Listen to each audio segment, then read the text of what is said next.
meets world. Boy meets world. When this boy meets world. What up, bros? What up, bros? And welcome to Bruh Meets World. When it's Bruh Meets World. Your boy Meets World found Goss. I am Ceej. And I am Tony Curtis. What's going on, yo? What it do? We're back at it with another episode. Dude, I'm so excited to talk to you about this episode. This was an episode that, like, the entire time I was having conversations with the screen. Yeah. I was just like, Yeah. oh, for real, Cory? Absolutely. Like, there was a lot of that going on. Absolutely. I literally, like, there were 2 times where I spoke back to the screen today. And one of them, like, I literally was caught by surprise. I think you know the point. Where I was literally, I literally was like, God damn! Like I can't remember what I said. I was like I literally reacted. And then there was another time. I'm forgetting what the second time was, but there was a second time where I spoke back to the television. Oh, I remember where it is now. So yeah, this episode is an exciting episode. Oh my gosh. How you been, bro? How's your week been? We're doing how was well. How was your Halloween weekend? Halloween was really good. Did a little bit of a festival. Then it was my boyfriend's birthday, so we did the birthday brunch. All in all, really, really great. I loved your costume. I thought it was really well. Well, yeah, now I've married into a bunch of nieces and nephews, so I have a bunch of kids to actually hang out with for Halloween, so I don't have to feel like that 30-year-old who's still trying to keep the dream alive, which is what I've been feeling like for years. Absolutely. I actually have a reason to participate now. Welcome, everyone who's joining our live right now. We were getting a lot of people joining us. We are recording season 5, episode 16. I guess we did the What Up Bros. This is episode 105. And this week, as I said, season 5, episode 16. This is what would we call it? Like the follow-up Lauren episode? Yeah, Like, I mean, I kind of feel like low-key, this is kind of a more important episode than the ski trip episode. I mean, yeah, the ski lodge is where everything went down, but this is kind of where that bomb finally explodes. And so that's why I really, this is I have a lot to say about this episode. So should we just get into the tell me about it? Yeah. Let's just jump right in. I'm excited. Okay, let's do it. Tell us about it. Oh, Lauren's back again. Cory dates her and puts his face in her tits, and Topanga decides that she's over his shit. I like it. I like a nice, smoother read. Yeah, I appreciate the second take. Sometimes you need sometimes you need a second take. A take 2. Torn between 2 lovers, as some people. Oh, I see what you did there. Okay, this is season 5, episode 16. Torn between 2 lovers, feeling like a fool. Cory is torn between making up with Topanga or allowing himself to see how it would be to go out with Lauren. After he goes on a date with Lauren, he decides that he can't live without Topanga. But she decides she can't see him anymore. Meanwhile, Mr. Feeny entrusts Eric to be a substitute teacher for his citizenship class. I am gonna skip over that part. like that part makes no sense to me, and we will get to it later because we have to acknowledge this part of the episode. But yeah.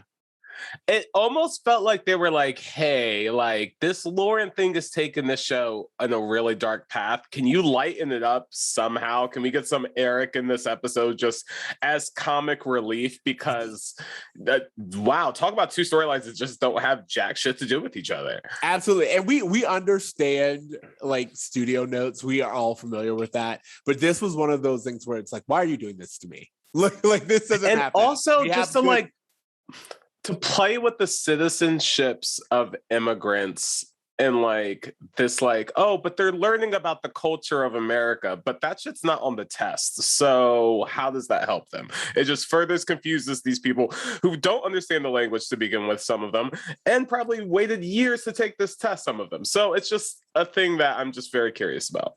I agree. Like, I want to get back into that later because I do feel like it does trivialize the citizenship process. But I feel like we have so much more meat on You're right. the A Oh my storyline, gosh. so that's where I want to focus.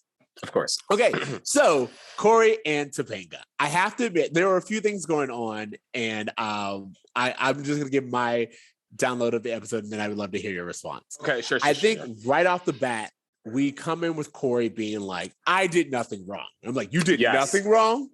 Nothing. He said, I didn't do anything. I just talked to a girl. Like, completely omitting first of the all, kiss. Rewriting history, very, very white boy logic. Just like, She kissed me. I told you he was going to do that. I saw it ahead. I was like, he's going to be like, she kissed me. I didn't do anything.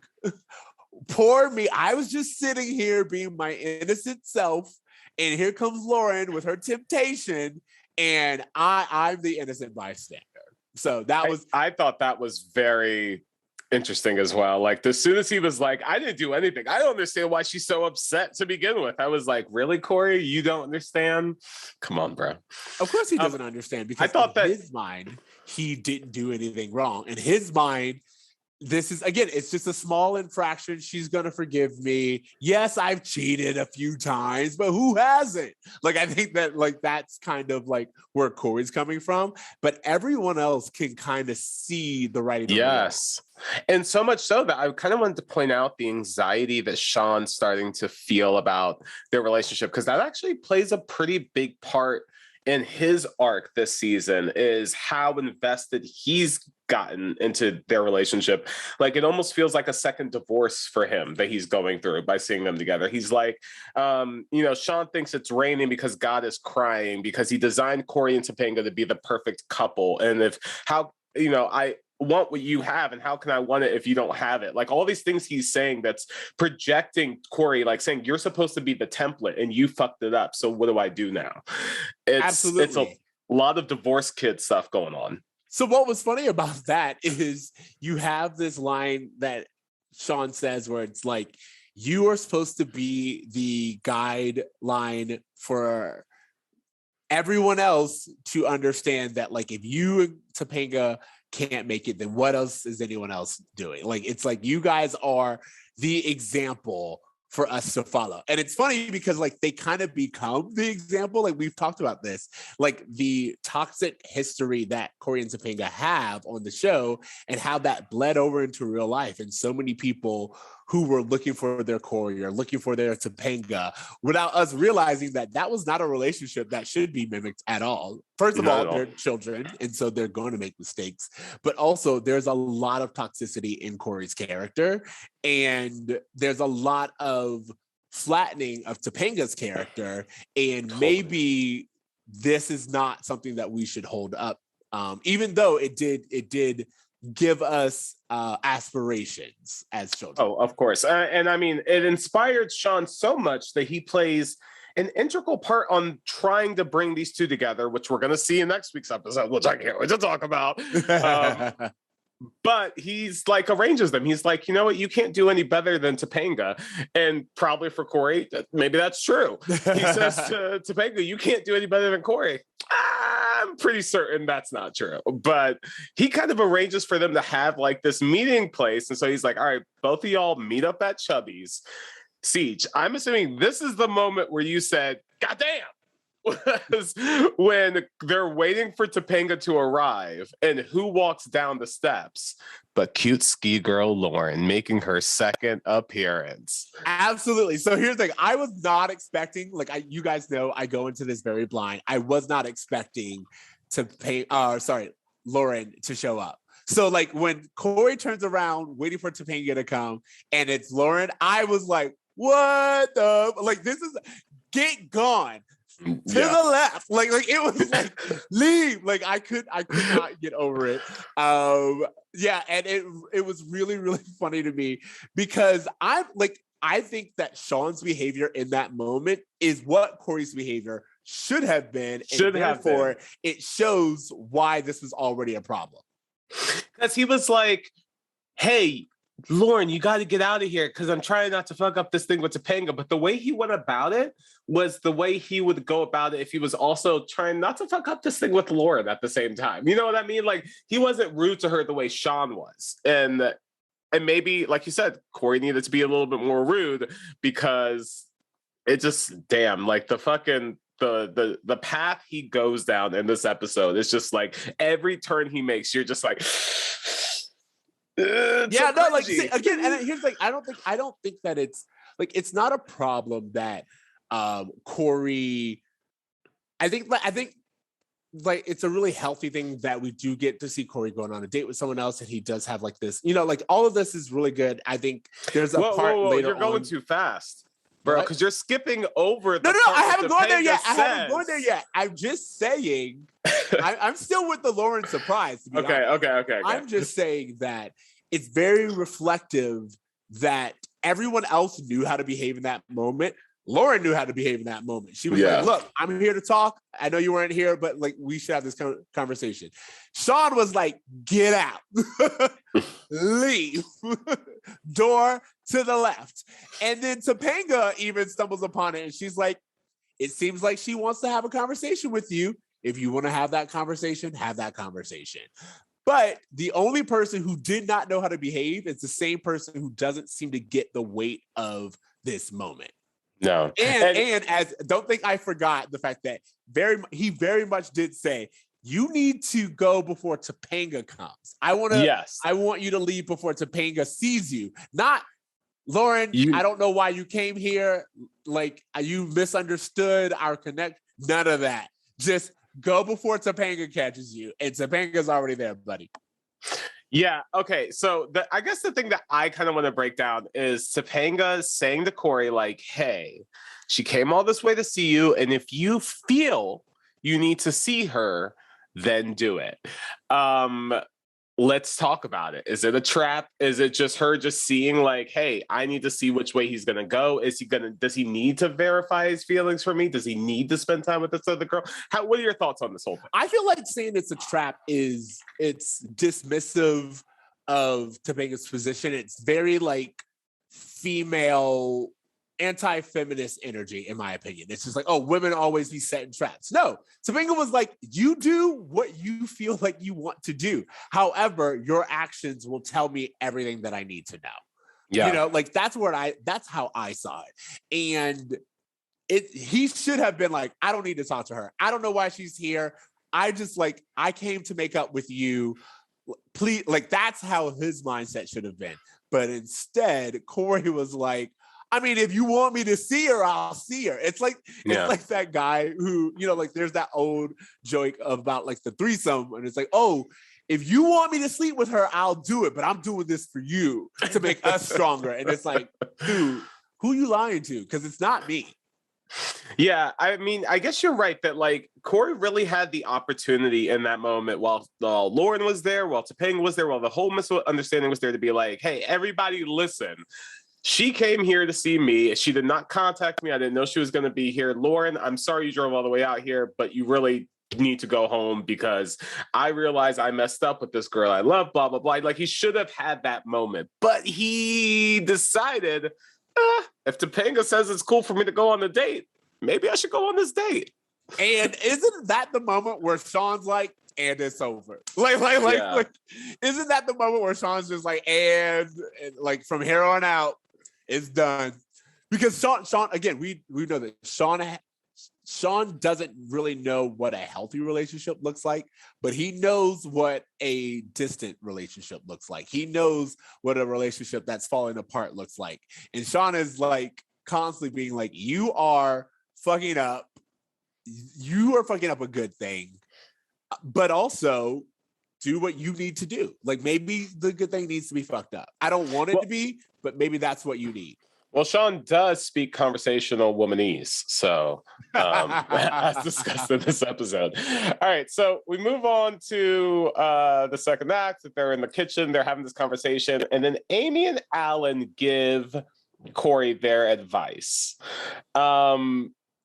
They're basically telling Cory, like, hey, we love Topanga, we support you guys, but like you're young and like you should go on more dates with more people. Like that's a healthy thing to do. Thoughts on their advice? What do you feel like? So I really liked it. And it's one that I'm going to come back to probably over and over again. Amy says, look, you are getting older. There will always be temptation. There will always be options. This is a time for you to decide what you want to do and how you want to handle it. Like something along those, like that's kind of like what Amy says. And I was like, yes, because one of the things that people don't like to admit is that when you get in a relationship, all of those, they don't just disappear. The offers don't disappear. The desires don't disappear. It's like you actively being like, I want to be in this. I am dedicated to this. Like, no matter what your other offers are, that's great. It's nice to be wanted, but I have someone at home. Like that's how you should be approaching it.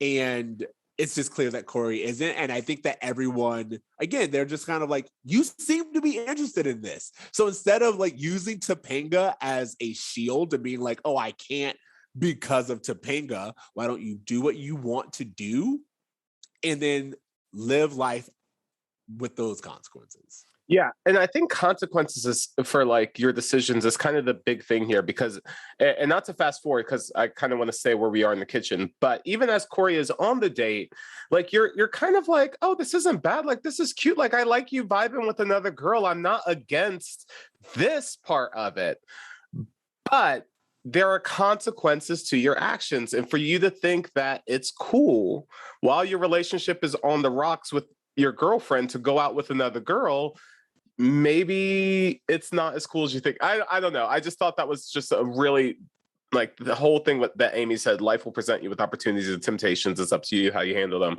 Just kind of perfectly summed up that whole episode, I think.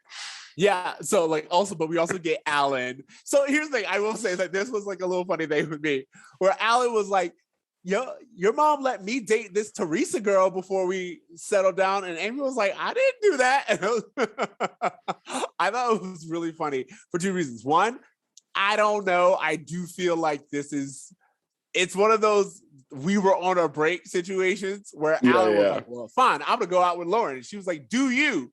And then he just never told her that he actually went on that date because he was smart enough not to say that until 20 years of marriage. But that's my opinion.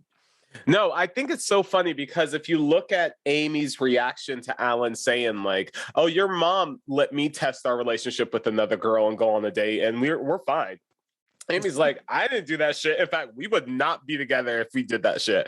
Kind of like foreshadowing what Topanga's reaction will eventually be. This whole like, we don't need to be together if you're even considering doing that. Like Cory didn't pick up on that one takeaway that Amy said, which I felt like would have been important for him to listen to. Because he wanted to go on the date. And I think that that's something that's really important. Like, I feel like everyone else really took a moment to question. Shawn is really like, I don't really, like Shawn is invested. He's very much like, I don't know what we're doing. But Lauren she's shown to be respectful. She's shown to be kind. She doesn't assume anything, like she's very much like, I'm willing to take this journey with you because I want to see where it goes. And also, Lauren and Cory's chemistry is really off the charts too. Like it's kind of hard to deny that they have like some kind of electricity on screen. And that's what I was going to say. I was going to say, talking about their date, I understand why so many people shout out Lauren or like they remember Lauren. It's because they really want to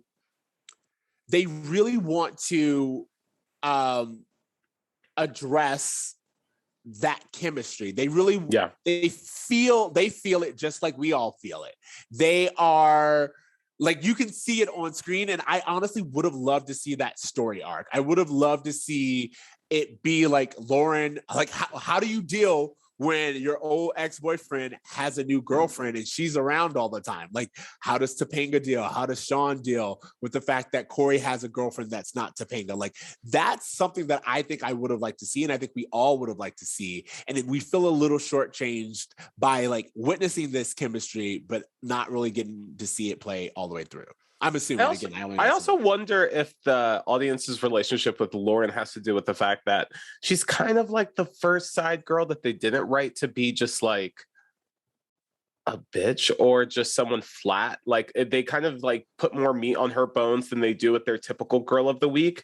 And they made her far more likable. Even like Cory's parents and Shawn are like, yeah, we like her. Like it's undeniable that we like this girl. We're just like heartbroken over what it means for us and Cory to feel this way about another girl.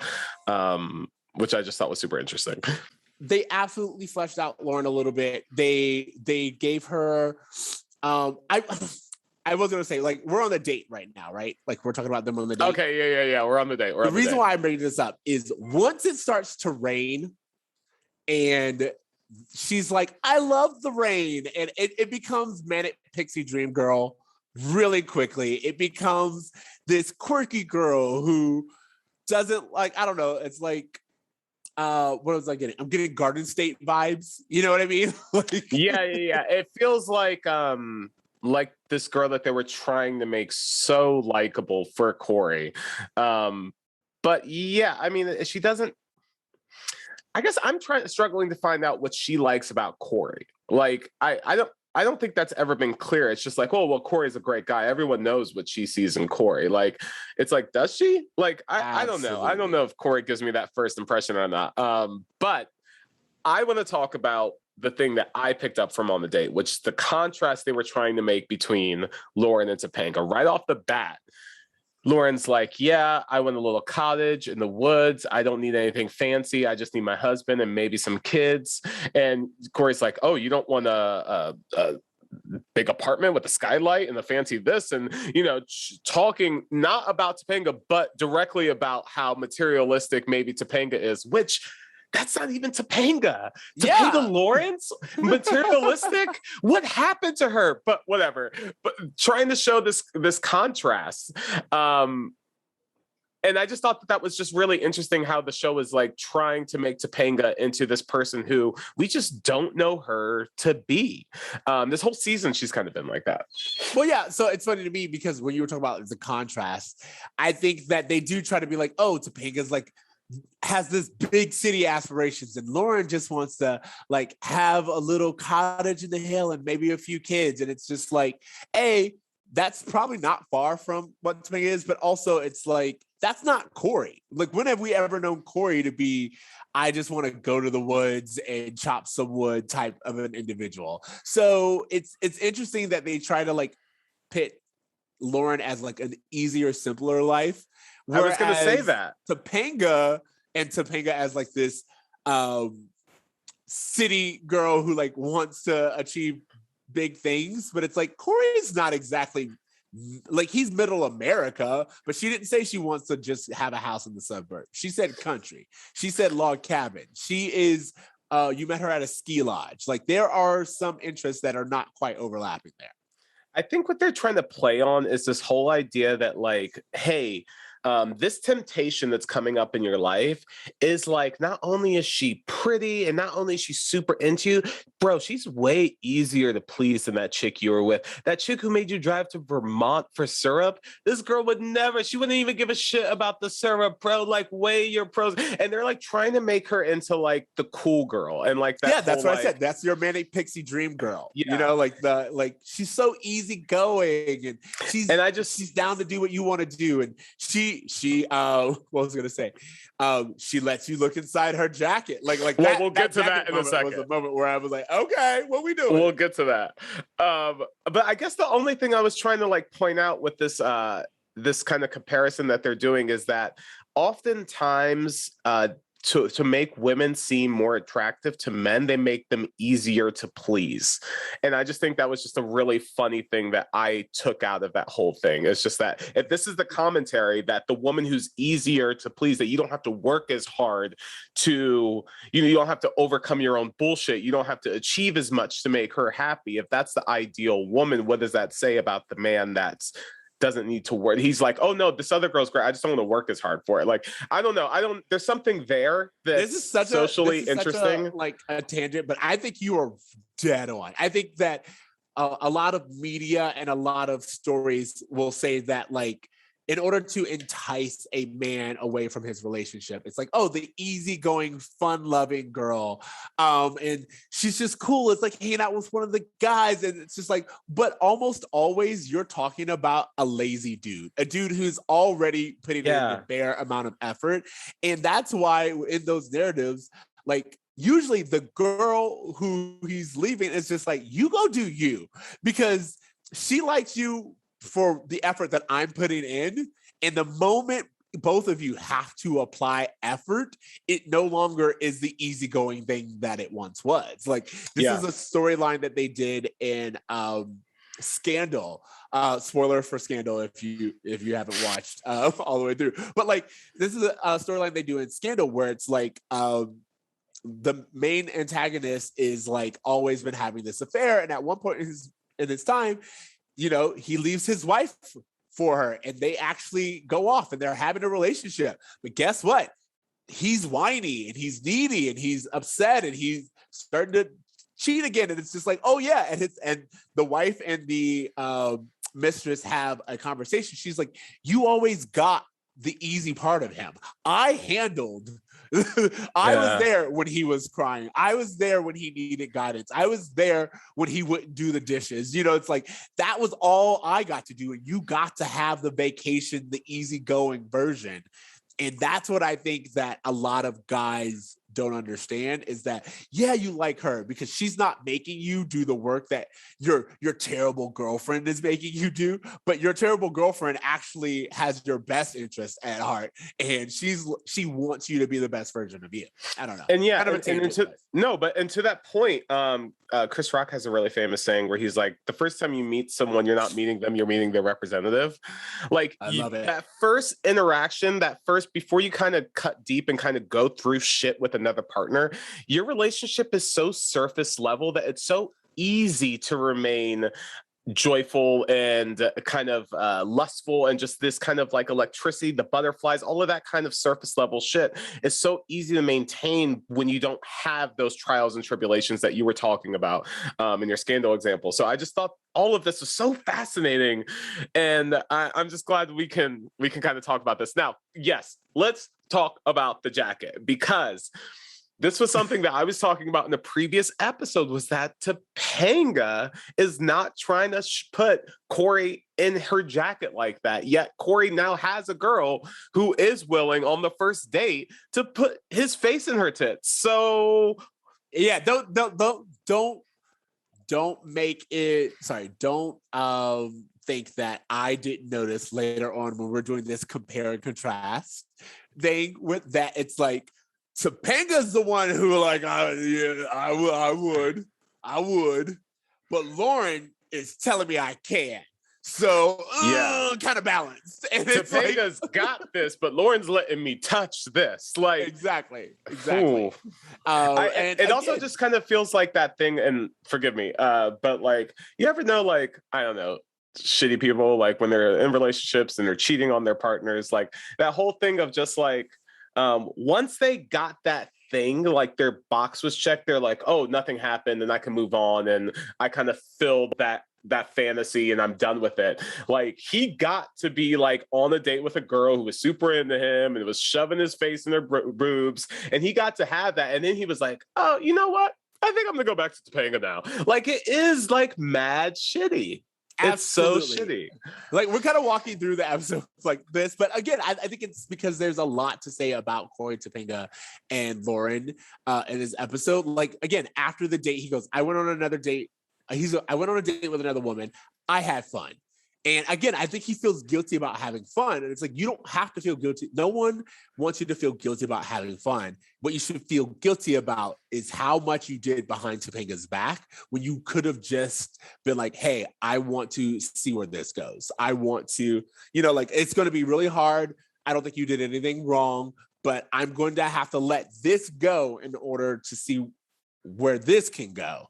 And that's the part that you should feel guilty about, not connecting with someone else. Not at all. But again, I don't know which episode came first, but Shawn and the jelly beans, and like the whole idea of like, I was going to say, we got to back up and talk about the jelly bean comparison, because so after the date, Cory goes straight to see Shawn, and Shawn's like, all right, let's talk about it. He pulls out jelly beans on the scale, and he's like, all right, who makes you laugh? Who can you have deep conversations with? Hold on, really quick. This reminded me of The Friends episode, right? The Friends episode, yes. Yes. The list. The list comparing Julie and Rachel. I wrote the exact same note down. Oh my God. That was like years before this too. Was it years before this? Oh yeah, that was like that was such a season 2 of Friends or something like that. Like so early on.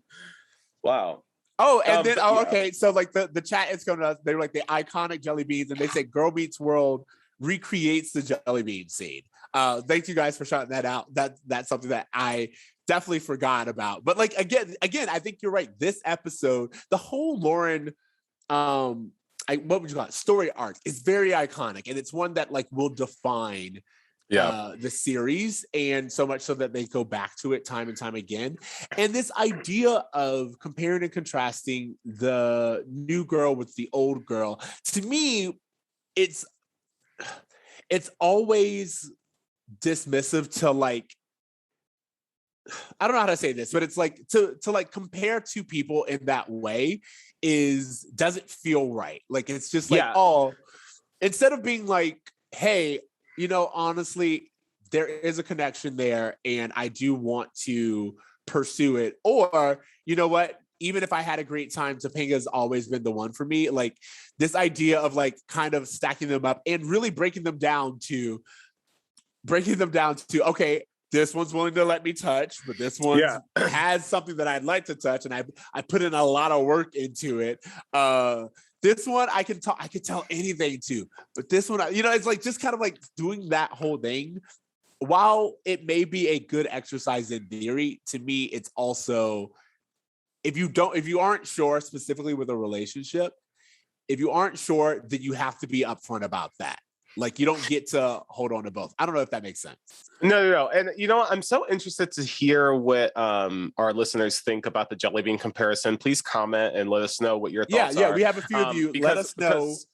I would love to know if people think of it as a shallow exercise or as a fair exercise of two friends kind of talking about how one of them feels about the other, about a woman. Because in a lot of ways, you're right. It does feel extremely shallow that these two women are being reduced to like baseball card stats, which is what it feels like. Just really just reduced to that. And not so like much. He's picking a fantasy team. Yeah, totally. And the thing he says about Topanga is just like, I even wrote it down because I was like, this is like their first time really getting into it. Shawn's like, who would you rather? You know. And they have this little moment where they're too immature to say the word sex. And he's like, well, there's only one Topanga, and she's got the ha ha ha with the rah rah and the hockety hockety.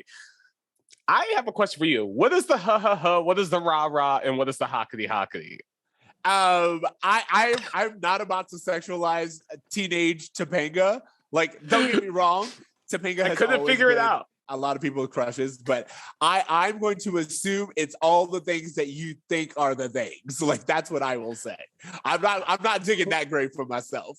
I guess if he listed two things, it would be something, but he said a third, and I'm very curious as to what the third is, but all right, whatever, we'll move on. So eventually he just is like, oh, well, I can live without Lauren, I can't live without Topanga.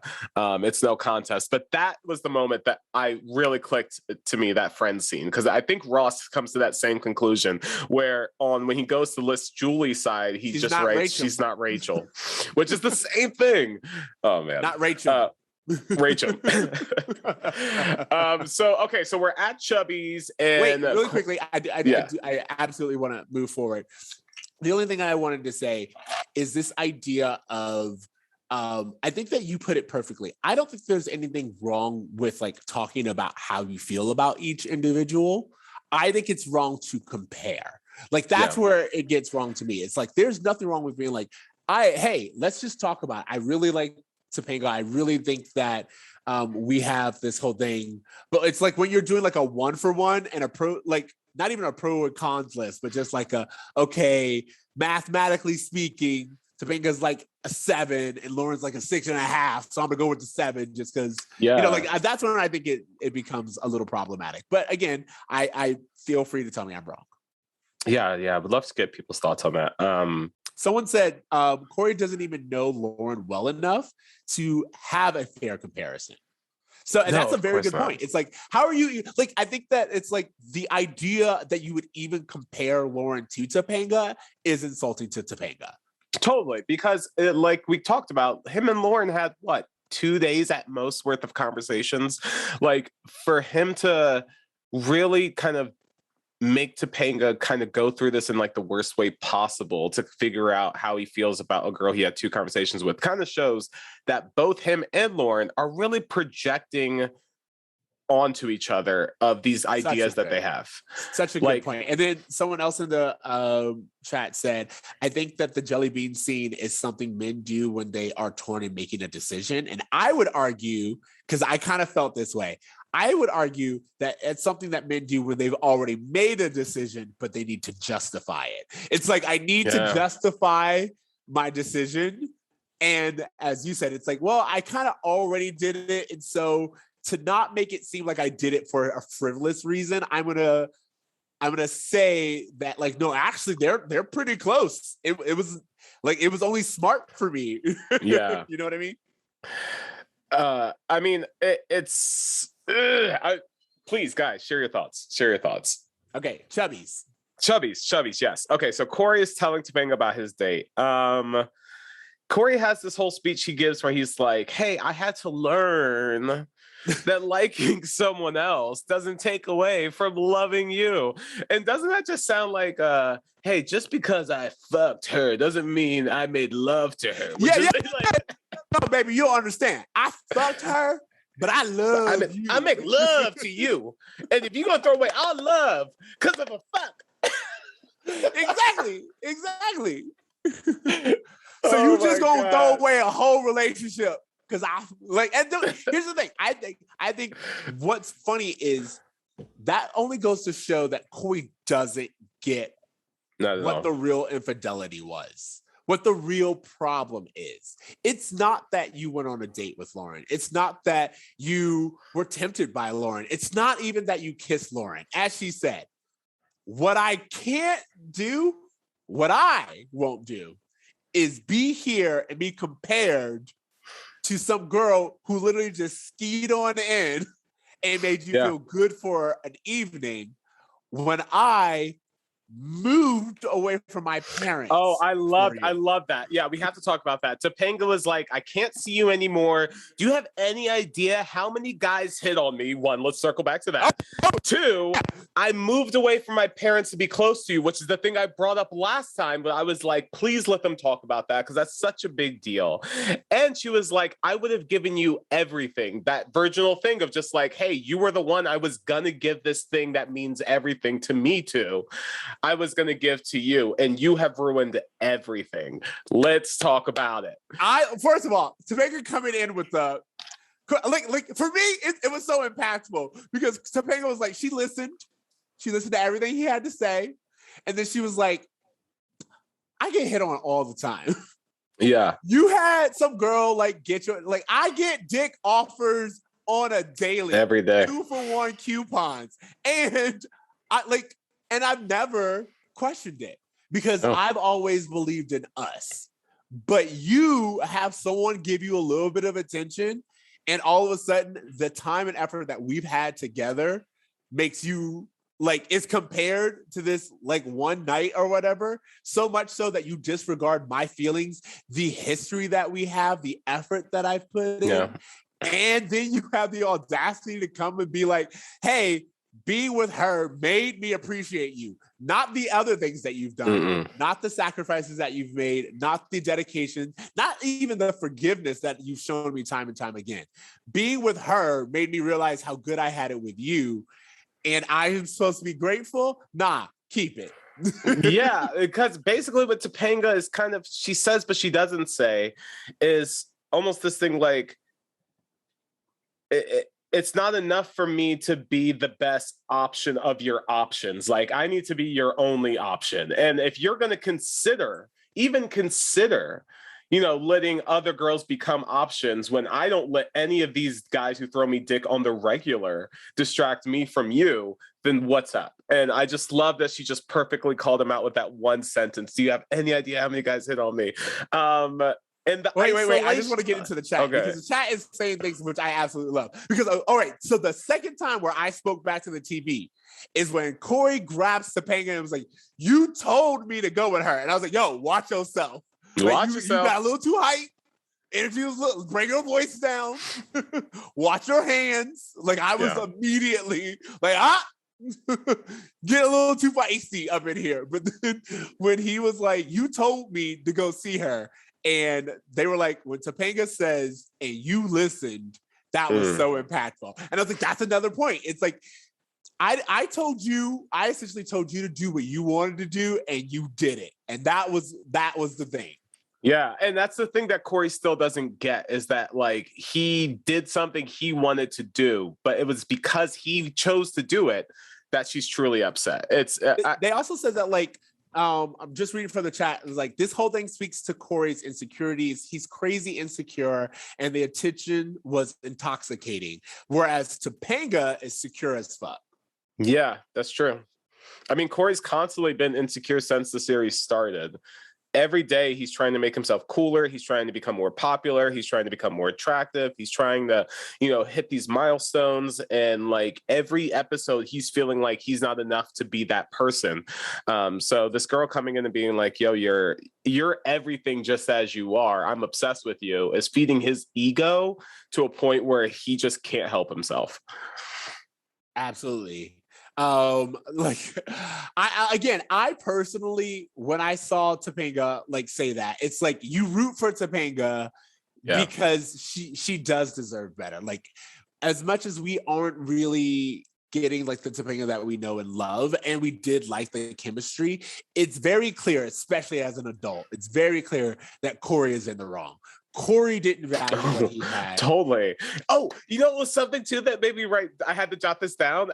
This whole thing where like Cory apologizes, and then he just assumes that Topanga's gonna be like, "Oh, it's all good." He comes and sits next to her, and then he's like, "Can you put me in your jacket now? I kind of want to be in your jacket." All right. So there was this thing, and it's so funny. I'm referencing all this other stuff, but like in the show Cougar Town, which you and I love. I can love. There's an episode where the teenage son's girlfriend comes back from college, and she's like, "Oh, you should like nibble my ear." And he's like, "Yeah." She's like doing all these weird things she never did before, and all his friends are like, "Yo, dude, I'm telling you right now, if she's doing something that she's never done with you before, that's because you did it with someone else." And I was like, the moment Cory was like, "Hey, can I be in your jacket? Because I like want to be in your," I was like, "Oh, you're telling her exactly what you did with Lauren. Like you're like, hey, Lauren let me get up in there. So like I you're the only one who's up in there I want to be in. But that says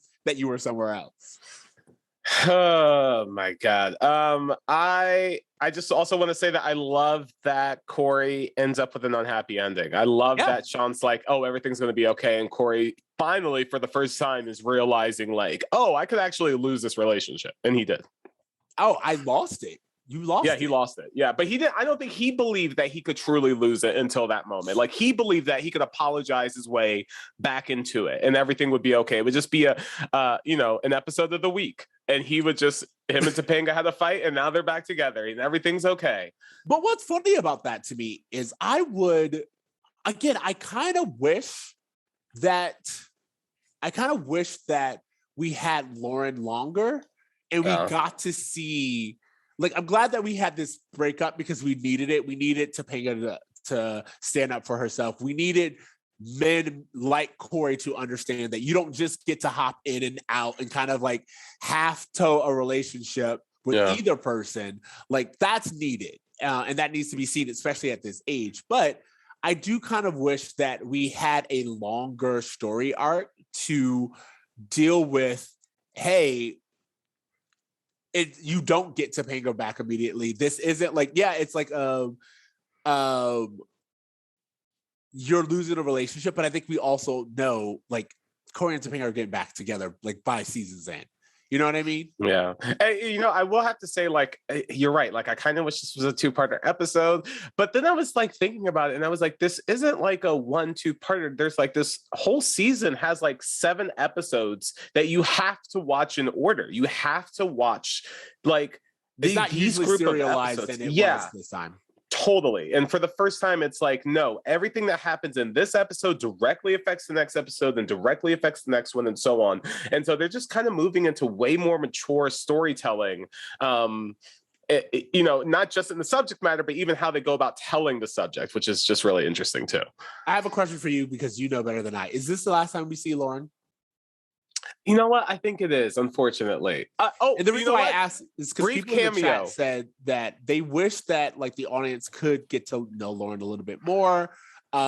She was hushed away quickly, and I think that ruined its effectiveness. And you know, like just this idea of like someone else said, I didn't think that Lauren was Cory's forever, which I agree with, but I think that we need to see those relationships, the relationships episodes, that you leave your forever for.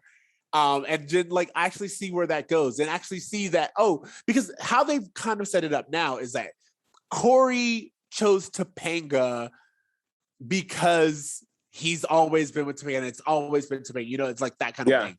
But like actually showing that, hey, Lauren and Topanga shouldn't be compared, and the actual real common thread is Cory is also something that I would have liked to see.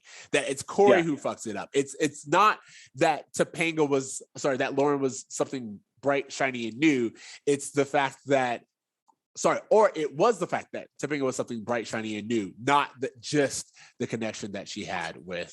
I agree. I wish we would have had more with Lauren. I have to say, she does pop up one time briefly in the future episode. I don't know if you want me to spoil this, but right before Cory I just know she comes back. I don't want anything else. For like a brief, like smidge, like not hardly a cameo. More of a dream sequence kind of thing. So okay. Well, I think that's really important. That's pretty much this story arc. Do we want to spend any like maybe 5 minutes talking about the B plot? I kind of said everything I already need to say about that. The only thing that I kind of want to get to is that on the Feeny and Eric storyline, you know, Feeny's pissed because Eric is teaching them about Ace Ventura and all these things that are not going to help these immigrants become citizens. And they're like, oh, no. He taught us about Martin Luther King. He taught us about other stuff. And they were like, Mr. Matthew taught us that, you know, America's like a deck of cards, and some of us are 6s and 8s, and some of us are kings and queens, but without one of them, you don't have America. But it's like, isn't that also capitalism? Like without the people on the top and the people on the bottom, if you take away even one person, like part of it, capitalism collapses. That I mean, I literally like the Eric and Feeny storyline, I literally rolled my eyes. Like, I was like, why are we doing this? First of all, it felt rehashed. I agree with Eric. I was like, oh, is Feeny trying to teach him a lesson? Is this something that Feeny wants to, like, Eric to do? And, you know, Feeny being like, no. I was like, well, I'm sorry, you can't blame Eric, because, like, even I was like, all right, I think this is some kind of, like, lesson to be learned. But also the idea that we, like, the very privileged, very white Eric can play with these people's, like, you know, like the citizenship test and the path to citizenship is very complicated and it's hard. And like, I know a couple of TikTokers who always talk about their, efforts in trying to get citizenship, and to make it play it off as a joke. It's like Eric can just take this class and kind of fool with them, you know, like it's very. It was also weird because they like graduated with their citizenships from John Adams High. Like, what the hell is? I don't know what the process is, but it felt very much like there's this thing where it's like we can't really appreciate being American until we bring in immigrants, you know, and it's just like, oh, like, don't forget, it's a privilege to be here. And it's like, I mean, it is, but also I don't know if like a privileged white dude who's just doing this for funds is really the way to do it. What I will say, especially when there was like that guy who was like, "Oh, I used to be an engineer," and Eric's like, "Well, you got to start over now." And I'm like that's what I'm "Oh, saying. Jesus." I will say that it was funny to me, and it was kind of interesting that they did show that there are other ways of learning. You know, like Eric's kind of like pop culture influenced approach did have an effect. I do like that. I do like the idea of like, it doesn't always have to be books and tests, because a lot of people will say that they learned English from television. So like, there is something there, but like the moment she stood up and started to quote Dr. King, I was like, I'm done. I don't need this at all. I also just felt like the Michael Jacobs moment at the end where like Eric's like, wow, it feels really good to like teach someone. Yeah. And Feeny's like, yeah, it does feel good. And he kind of smiles and looks on Eric as if he's so proud of him. I'm just like, this feels unearned. This just feels like this. You know what this does? It's like at the beginning of the season when they were like, all right, what ideas do we got for these characters? This was like sitting on like the side of the board and they were like, oh, we can shoehorn this into this episode. Like that's the thought that it feels like they put into this. Absolutely. I completely agree. Okay. Are we ready to wrap this up? Yeah, I'm done. I don't have anything else on this episode. Do you have like a bruh moment or a Feeny taught me? Yes. Okay. So my bruh moment, surprisingly, is Shawn calling Lauren Yoko. I just kind of feel like that there's like this connotation of just like, oh, a woman's gonna come in and break up a man's life and destroy it, and I just really am not really for that kind of talk and language. I don't know. I'm sure there was other things I could have picked apart, but that was just one of those things where I feel like Yoko Ono always gets a bad name, a bad rep, and for her to just be used as a slur, as just women who just cause chaos and destruction, it just feels over the top. It's always the woman's fault. The guy had no, like, he's just a victim. He had no agency. Yeah, absolutely. There was something similar to that where like Shawn calls her something like chick or something like that. And I was like, that's not right. But then also I would say my bruh moment is, like I said, when Cory like got loud and like grabbed Topanga, I was like, yo, that was a little too close. Mm-hmm. A little too close. Shit doesn't go down at Chubby's like that. All right. Also, I was like, do they just rent out Chubby's to have these guys? Like, what is Chubby's business model? Like, what time of day is it for Chubby's to be this empty? I don't get me wrong. They've been going to this restaurant since they were like 11, right? Like this is like a kid's restaurant. Like, I don't know. Is this like Chuck E. Cheese? Is this like McDonald's? Like what is the equivalent of Chubby's? To me, it was like a Denny's. It's like a local restaurant. It's the Peach Pit, you know? It's like a place. Peach Pit. How about Feeny taught me? Yeah, my Feeny taught me is life will present you with opportunities and temptations, and it's up to you on how you handle them, said by the very wise Amy Matthews. Yep, they don't give Amy a lot of screen time, but they be giving her the lines that she has gems. And like the moment I heard that, I was like, that is that's what this is really about. That's what this episode's about, in my opinion. Grades. I'm gonna give it a B+. The B storyline is the only reason why it's getting a B, because like I feel like they do a lot of really good with Lauren and Topanga and Shawn's reaction, and like I think they do a lot of really good stuff. I even kind of liked the Amy and Alan bit, but because of the Eric episode, our Eric storyline, it completely took away from me, and I was like, I gotta drop it a letter grade. So yeah, I'm gonna give it a B+. I'm going to do A-, and basically for that same reason, Eric's whole storyline took it away from me, but geez, to see Lauren again, like to have another episode with Lauren elevates the episode. The way the storytelling is progressing, like I said, with it being kind of like, hey, you have to watch every episode. I just think that there's a lot of great things happening in this part of the season, and I just feel like we're riding a wave of just like really good content. And I'm just a big fan of it. So A- for me. It really did shock me. I said this before. I was riveting television. Yeah, for Boy Meets World. I mean, we're not like dealing with witches anymore. Like, we're not dealing with like low level shit. Like, we're dealing with like the real meat and potatoes of who these characters are and their foundation and what does that mean for their future. Like, for it to be their senior year where no one knows what the future is going to be, and for Cory and Topanga to be breaking up now and Shawn not knowing what the future is going to be, like, there's just a real like senior year, like, I don't know, thing that's happening here that I'm really enjoying. Absolutely. Okay. Homework. What homework do you have? Yeah, so my recommendation, I know it's mad late. I just finished watching Squid Games. If anyone hasn't watched it yet and you're still on the fence, watch it. I know people have been watching it for like 3 months now. I'm late to this party, but damn, I watched the whole series in like 2 or 3 days. Some of the best television I've ever seen in my life. Like, from what was it, 10 episodes, 9 episodes, like some of the most, like, on the same level of the best of Sopranos, Breaking Bad, Walking Dead, like whatever your show is that you think, oh, that's the best of television, like that's what Squid Games was. And geez, like I know I'm so late to this and everyone's already watched it, but I'm just still like shaking over everything. Yeah, absolutely. It's a good show, and I think there's a reason why. And what's funny to me, and just as, again, like a little tangent, I think it's very interesting that the rest of the world is dealing with kind of like the same late stage capitalism that we are. Yes. And their stories are Squid Games. And America is like, I don't want to really deal with that. How about Ted Lasso? Like, I want to feel good.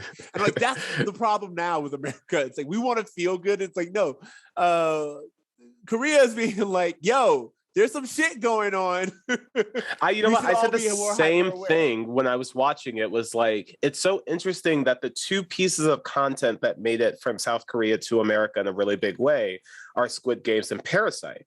And Parasite dealing with the same class issues, the same issues of late stage capitalism, like you were talking about. Like, for that to be the thing that not only makes it to America, but Squid Games is like #1 in like 90 countries or something like that. Like, yeah, this is a conversation that's happening worldwide.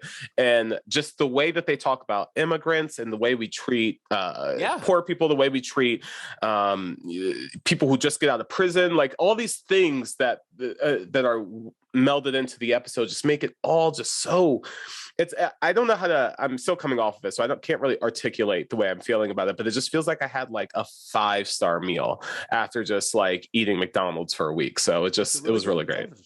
Yeah. Speaking of 5-star meal, I'm going to talk about the final season of Insecure. It has started. Insecure is such a good show. I'm on season 3. I know.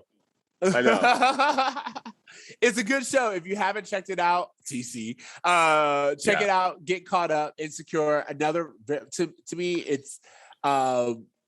it's equally like Boy Meets World in the sense that we follow two friends as they grow up, kind of helping, like, they're our age. They have our references. They've consumed our media. So like, I feel like it's kind of a follow-up series to Boy Meets World, only with Black people. And it's definitely worth the watch. So if you haven't, please check out Insecure. All seasons are on HBO Max. And if you can, check out the latest season because it is their final season. Okay. Thank you guys for joining us and listening to Bromance Meets World. Remember, you can find us on Spotify, iTunes, Stitcher, all the places. Leave us a rating. Please reach out to us at Bromance Meets World. We are now we're doing like the live tweets on the episodes. So please feel free to check us out whenever we are doing a live on TikTok. We love to get your feedback. You guys who were in the chat, thank you so much for talking with us about the episode. And be prepared for next week's episode season 5, episode 17. Come with your questions. We actually really love the audience engagement. So next week, can we talk about next week's episode? Because what is next week's episode? Do you not know? I didn't know. Is it the one? Season 5, episode 17. And then there was Shawn. Oh my God. Oh my God. Bro, we have like the best episode of the series next week. Oh my God. Okay. It's actually so funny that you say that because for those of you who don't know, I mean, you haven't been listening, but I am a huge Scream fan. Oh my God. I'm really, really excited to talk about. And then there was Shawn, and I cannot wait to. I might have to rewatch Scream before I watch this episode. You know, I hear that I don't even need to. Like it you're plays, like, I've already seen it. It plays in loop in the back of my head all the time. Stu, are you kidding me? What that tongue do, Stu? But anyway. Oh my God. Yeah. What do it do? Okay. Thank you guys. Remember, you can find me on TikTok at I am not your Oreo. I'm also doing these live chats with you guys. And yeah, next week is the And Then There Was Shawn episode. T, I know you're not on social, so if you want to see T, reach out to me. Yeah, but you could also just find Bromance World everywhere. Please continue to subscribe. I don't know if that's a thing that you can do from your local streaming platform, but yeah, follow us. Like, comment, your comments, all that stuff, your ratings on iTunes, all that stuff helps. So we appreciate it. And yeah, continue to support our channel. And if you know anyone who's like vaguely a Boy Meets World fan, like maybe chat us up before next week's episode, because that's the one that everyone can universally remember and dive into. And I think we're going to have such a great discussion. A lot of excitement about the And Then There Was Shawn episode. So yeah. Okay. I think it's time to remember to dream, to try, and to do good. Later, bros. Later, bros. When this boy meets world.